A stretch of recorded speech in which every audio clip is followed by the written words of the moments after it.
नमस्कार, मेरा नाम है गौरव पाल। आप देख रहे हैं गौरव का चश्मा। मेरे साथ इस समय कांग्रेस के एक नेता आशीष सैनी साहब हैं, जो कि उत्तराखंड से आते हैं। उत्तराखंड कांग्रेस से वरिष्ठ नेता हैं। आज इनके साथ हम उत्तराखंड के एक बहुत ही चर्चित और बहुत ही महत्वपूर्ण मुद्दे पर चर्चा करने वाले हैं, जो कि लगभग एक बार फिर से चर्चाओं में आ गया है।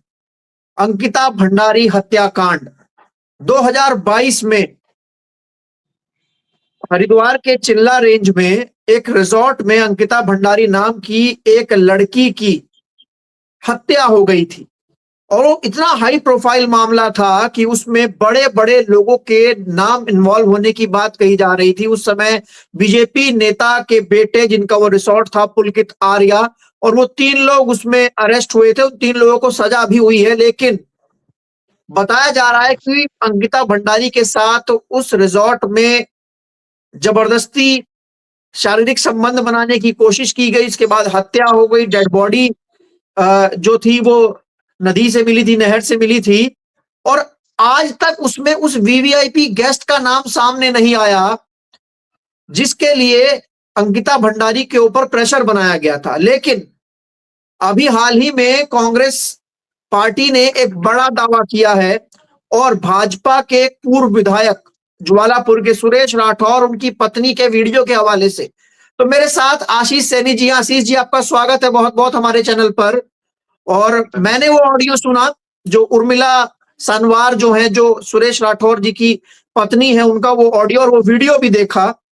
तो आशीष जी, वो वीवीआईपी गेस्ट का पूरा मामला क्या है? कैसे वो अचानक से नाम सामने आया, और अब तक वो सामने क्यों नहीं आया था? क्योंकि ये मामला तो बहुत हाई प्रोफाइल था, उत्तराखंड में बहुत प्रदर्शन भी हुआ इसको लेकर। देखिए, अंकिता भंडारी की हत्या के मोटिव को जब हम समझने की कोशिश करेंगे तो हम आज के इस खुलासे को भी समझ पाएंगे। अंकिता भंडारी की हत्या एक होटल मालिक ने अपने कुकृत्य के लिए की, जो एक अच्छा कार्य नहीं कहा जा सकता। और उसके लिए उन्होंने भारतीय जनता पार्टी के बड़े बड़े नेताओं को एक वीआईपी के रूप में प्रस्तुत करके उनके सामने उनको लाने का काम किया था, जिसके लिए इनकार करने पर उनकी अंकिता भंडारी की इन्होंने हत्या की। हत्या करने वाले जेल में है, क्योंकि जिन लोगों ने उसको मारकर नदी में, जो बगल में गंग नहर बह रही थी, उस नहर में डालने का काम किया, उन्होंने अपने अपराध की सजा भुगत रहे हैं और आज वो आजीवन कारावास में। लेकिन इस अपराध का मोटिव जिसके लिए किया गया था, वो भी उनके भी दोष डिसाइड करने के लिए उनकी भी नाम सार्वजनिक होने की आवश्यकता थी। पुलिस उत्तराखंड की और अधिक जांच कर सकती थी, लेकिन नहीं की। हमने लगातार दबाव बनाने का काम किया और वो वीआईपी के नाम जो है वो धीरे धीरे करके अलग अलग तरीकों से आते रहे। एक नाम आया जो भारतीय जनता पार्टी के पूर्व विधायक हैं, उनके एक समर्थक को, जिनका नाम कुंवर प्रणव सिंह चैंपियन है, उनके एक समर्थक को किसी पद पर नामित नहीं किया गया, तो उन्होंने एक व्हाट्सएप ग्रुप में एक वीआईपी का नाम खोल दिया। वो नाम बहुत दिनों तक चर्चा में रहा लगातार। आज वो भारतीय जनता पार्टी के सबसे महत्वपूर्ण पद पर भी है, तो उसके बावजूद भी उस पर कोई कार्रवाई नहीं हुई। ये जो बातचीत है, ये उनके और उनकी जो पत्नी है, उर्मिला सनावर जिनका नाम है, उर्मिला राठौर, उनसे जो बातचीत कर रहे हैं वो 1 घंटे की बातचीत है, जिसमें सुरेश राठौर उनको ये कह रहे हैं कि दुष्यंत गौतम एक खराब व्यक्ति है, जबकि वो कह रही थी दुष्यंत गौतम एक बेहतरीन व्यक्ति है।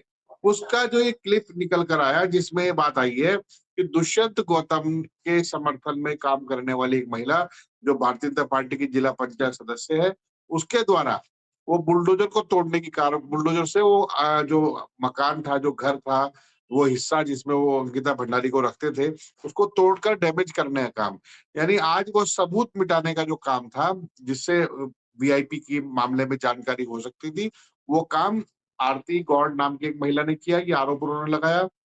आरती गौड़ ने ये आरोप लगाया वहां की विधायक भाजपा की रेणु बिष्ट पर, और रेणु बिष्ट ने एक बयान में ये कहा है कि ये काम उन्होंने मुख्यमंत्री के कहने पर किया है। अब यदि इतनी मुख्यमंत्री का सारी नाम इंफॉर्मेशन, नहीं, मुख्यमंत्री का नाम भी मुख्यमंत्री पुष्कर इन्वॉल्व हो सिंह रहा है। धामी, नहीं, मुख्यमंत्री का नाम मुख्यमंत्री भी इन्वॉल्व पुष्कर हो रहा सिंह है, धामी धामी जी का का। नाम उन्होंने लिया। हाँ, मुख्यमंत्री पुष्कर सिंह धामी का नाम लिया और ये कहा कि इन्होंने किया है। हम ये कह रहे हैं कि आप सारी चीजों को पर्दा डाल दीजिए, सारी चीजों को नकार दीजिए, सारी चीजों को आप नल एंड वाइड कर दीजिए। आप जांच तो करा लीजिए। जांच की एजेंसी कौन है? अब एक दूसरा मैं आपको घटना बताऊंगा कि भारतीय जनता पार्टी की सरकार ने जो पुलकित आर्य जो मुख्य आरोपी आज जेल में बंद है, सजा काट रहा है, उनके परिवार को आयुष क्लस्टर का काम दिया, 50 करोड़ रुपए का आयुष का ठेका दिया, जो सरकार ने प्लांट बनाया वो प्लांट भी उन्हें सौंप दिया। यानी कुल मिला के आयुष के नाम पर जो हरिद्वार में जो घोटाला हुआ वो सारा उनके परिवार ने मिलकर किया है। यानी आप उनको बचाने का भी काम कर रहे हैं और उनको भ्रष्टाचार करने का भी मौका दे रहे हैं। 50 करोड़ रुपए का घोटाला है, उसकी जांच तो कभी होगी नहीं, मुझे लगता नहीं कि सरकार में हो पाएगी। लेकिन ये जो अंकिता भंडारी हत्याकांड में उसका रोल आया तो उसको जेल जाना पड़ा, सजा मतलब काटनी पड़ आप ये रही है। कह रहे हैं सर कि वीवीआईपी की जगह जो व्यक्ति जेल में गया, पुलकित आर्या, जिसके ऊपर पूरा आरोप गया, जिसने हत्या की, उसको जेल में जाने के लिए, वीवीआईपी को बचाने के लिए 50 करोड़ का ठेका दिया गया है। नहीं नहीं, उस वीआईपी को नहीं, वीआईपी को नहीं दिया गया, ये जो वीवीआईपी को व्यक्ति, बचाने वाले को। हाँ, उनको 50 करोड़ रुपए तक का काम भी मिला है और आज भी वो उनका जो प्लांट है वो उन्हीं के पास है। आज भी वो प्रोडक्शन जो है वो उत्तराखंड सरकार के लिए कर रहे हैं और आज भी उन पर कोई कार्रवाई, बिल्कुल साफ सीधी बात है। भारतीय जनता पार्टी अपने अपराधियों को बचाने का काम करती है। जब मामला बहुत अधिक उठा तो पुलकित आर्य को जेल भेज दिया गया और यदि बहुत अधिक ना उठता, उत्तराखंड की जनता इतनी जागरूक ना होती तो शायद पुलकित आर्य की जमानत करा देते और उसके जितने गवाह, जितने लोग उसका पक्ष में अंकिता भंडारी के हत्या के खिलाफ खड़े हैं, उन सबकी हत्या करा देते। यही काम तो सर इन्होंने दूसरे राज्यों में किया है। सर मेरा सवाल एक ये है कि जैसे आपने बताया कि वीवीआईपी का नाम बीजेपी के नेताओं के द्वारा ही कई बार खोलने की कोशिश की गई, तो वो वीवीआईपी कौन थे जिनके बार बार वो नाम आए हैं और जो नाम अभी चर्चाओं में चल रहा है? दुष्यंत कुमार गौतम देखिए, का जो नाम हाँ, पूरे बिल्कुल बिल्कुल, पूरे राज्यसभा दुष्यंत सांसद कुमार है, गौतम वो का, तो प्रभारी वो तो प्रभारी भी रहे हैं उत्तराखंड के, और उसके बाद ही पुष्कर सिंह धामी जो है लंबे समय से सीएम बने हुए हैं। इनका कोई कनेक्शन लग रहा है क्या सर? नहीं नहीं, मैं जो करेक्शन है मैं साफ कर देता हूँ। बीजेपी के दो पूर्व विधायक हैं जिन्हें भाजपा कभी निकाल देती है, कभी अपनी पार्टी में ले आती है, पता ही नहीं चलता। एक विधायक है सुरेश राठौर। सुरेश राठौर के ऊपर ना तो यूसीसी कानून लागू हुआ, ना सुरेश राठौर के ऊपर कोई और कानून लागू होता। तो उनके द्वारा की गई बातचीत में दुष्यंत गौतम का नाम सामने आया है। बीजेपी के एक पूर्व विधायक है कुंवर प्रणव सिंह चैंपियन, उनके एक समर्थक को एक सरकारी पद न मिलने के कारण उन्होंने व्हाट्सएप ग्रुप में जो नाम लिया वो इनके प्रदेश के महामंत्री संगठन अजय कुमार का नाम है। ये नाम सामने आ चुके हैं। इसके अलावा कौन से नाम कहां पर है, कितने नाम दफने हैं, और एक चीज और भी है। ये तो बात अभी कुछ दिन पहले हुई तो वो एक बातचीत रिकॉर्ड हो गई तो उस रिकॉर्ड में अंकिता भंडारी का नाम आ गया और वो सार्वजनिक हो गया। बहुत सी चीजें जहां बातचीत नहीं हुई है, उस समय क्या सर्कमस्टेंसेस से कैसे आप उसकी जांच कर रहे हैं, कौन सी एजेंसी किस मेथड का प्रयोग कर रही है, अगर सही तरीका इस्तेमाल किया जाए तो मुझे पूरा विश्वास है कि हिंदुस्तान के अधिकारियों और एजेंसियों में ताकत है कि उन वीआईपी को ढूंढ के ला सकते हैं। लेकिन सरकारी संरक्षण में आप सबसे बड़ी जो आपत्ति हमें इस बात पर है कि सरकार, चुनी हुई सरकार जिसका काम न्याय दिलाना है, वही संरक्षण करने का काम कर रही है, तो अपराधियों को पकड़ेगा कौन? सर सीबीआई की जांच भी इस मामले में हुई थी, खुद पुष्कर सिंह धामी ने आदेश दिए थे क्योंकि मामला बहुत हाई प्रोफाइल हो गया था। नहीं नहीं, वीआईपी के संबंध में सीबीआई जांच नहीं हुई है। हम ये कह रहे हैं कि अगर जो आपने जांच नहीं की, आज दोबारा मौका है। आज उस ऑडियो क्लिप को लेकर वो जो अन्य लोगों ने अन्य जगहों पर, कई जगहों पर अलग अलग वीआईपी का नाम लिया है, उनकी जांच करने का समय आ गया है। जांच करे तो सही, जांच एजेंसी डिक्लेयर तो करे। आज हम सीबीआई जांच की मांग कर रहे हैं, लेकिन आपने देखा होगा कि हमारे प्रदेश अध्यक्ष श्री गणेश गोदियाल जी ने कहा कि सुप्रीम कोर्ट के या तो रिटायर्ड जज या कंटिन्यू जो जज हैं जो सीट पर है, उनके निर्देशन में जांच हो, क्योंकि सीबीआई की भी स्थिति कोई बहुत अच्छी नहीं है।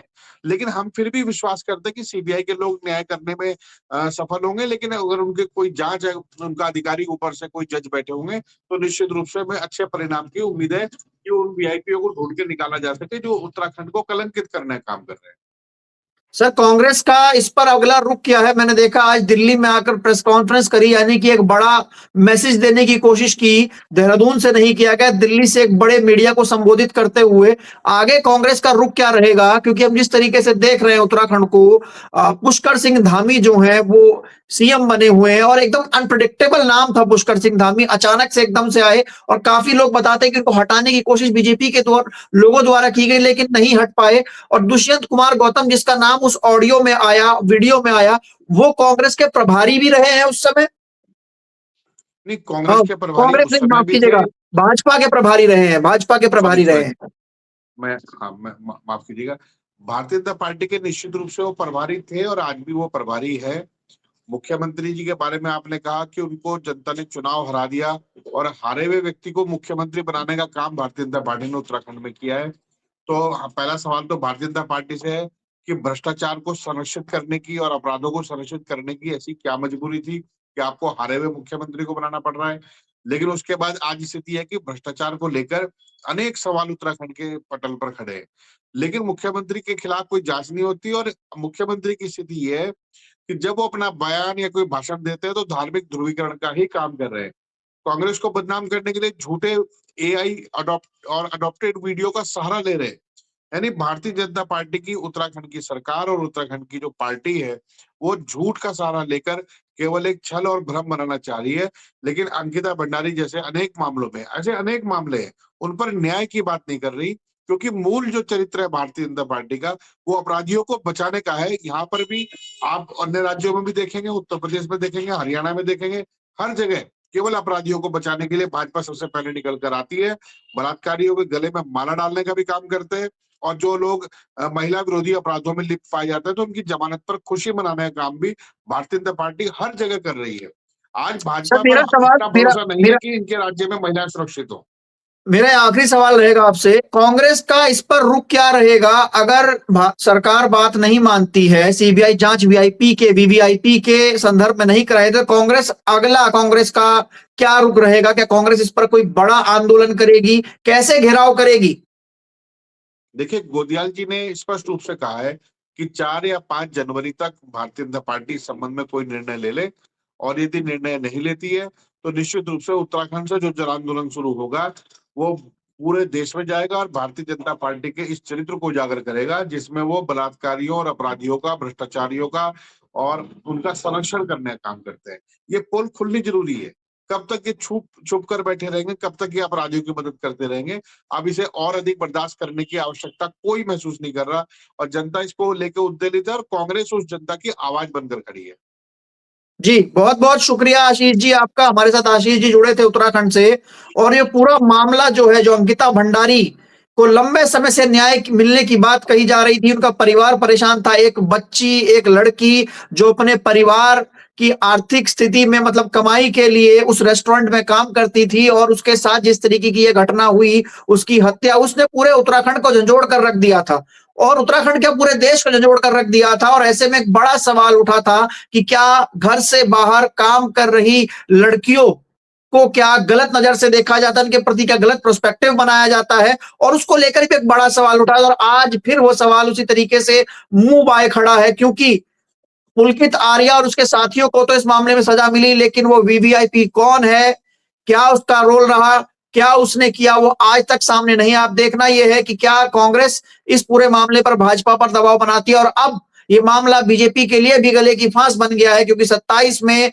चुनाव है उत्तराखंड में, और ऐसे में पुष्कर सिंह धामी, जिनको धाकड़ धामी कहा जाता है, वो क्या करते हैं इस मामले पर, वो देखने वाला होगा। तब तक के लिए हम चलते हैं। बहुत बहुत शुक्रिया सर। और आपको ये बातचीत कैसी लगी, इस मुद्दे पर आप क्या कहना चाहेंगे, वो आप कमेंट सेक्शन में लिखकर बता सकते हैं। तब तक के लिए चल, धन्यवाद, नमस्कार।